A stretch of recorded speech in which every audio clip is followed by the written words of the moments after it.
We had great numbers introduced today. We had a wonderful speech in front of great people in Detroit, mostly in the car business, and we're setting records in manufacturing.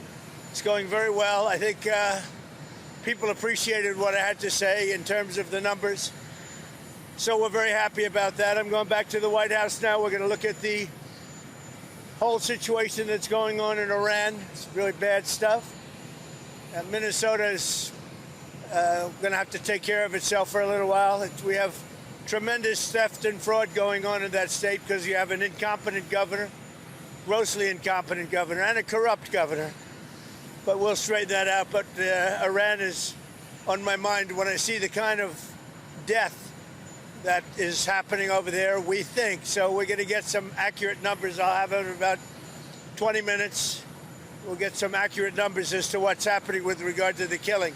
The killing looks like it's significant, but we don't know yet for certain. I'll know within 20 minutes. So, and we'll act accordingly. U.S. airstrikes, if it comes to that, will have the result of protecting the protesters? Well, you never know, do you? You never know. Do you think it's... So far, my track record's been excellent, but you never know. Do you think it's going to be something kinetic like that, or more like cyber? Or well, I can't tell you that. I know exactly what it would be. We have to make a decision. Sir, but I can't be. Obviously, timeline? I can't be telling you. Timeline? Yeah, timeline. Sir, Intel. Iran says that it will retaliate in the instance of U.S. strikes against U.S. assets in the Middle East. What do you say to U.S. service members about why it's worth the risk to intervene in Iran? Yeah, Iran said that the last time I blew them up with the nuclear capability, which they don't have any longer. So Iran said that the last time. They better behave. Mr. President, on Iran, do you have a message for the leaders currently of Iran? Yeah, the message is they've got to show humanity. They've got a big problem. And I hope they're not going to be killing people. And I'm going to have a report very soon. It would seem to me that they have been badly misbehaving, but that is not confirmed. So are you committing not to sending U.S. troops into Iran? Why would I tell you that?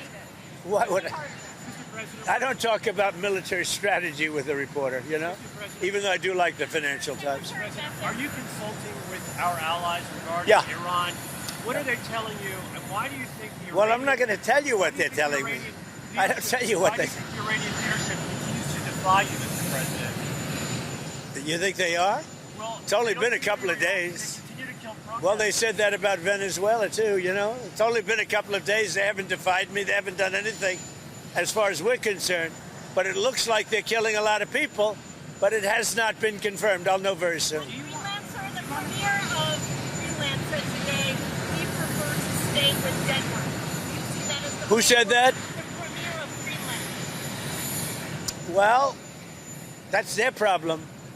That's their problem. I disagree with him. I don't know who he is, don't know anything about him, but that's going to be a big problem for him. Do you want to see democracy in Iran? Ideally, you'd like to see it, but what we want to see is we don't want to see people killed, and we want to see a little bit of freedom for these people. These people have been living in hell for a long time. You know, that used to be a hell of a country. I have friends that used to invest in Iran, and they did well with their investments. It was a great place. The people were great. Even the leadership was good. And now it's living in hell. Thank you very much, everybody. Thank you, sir. If you like this video, then like, share and subscribe to Mirror Now.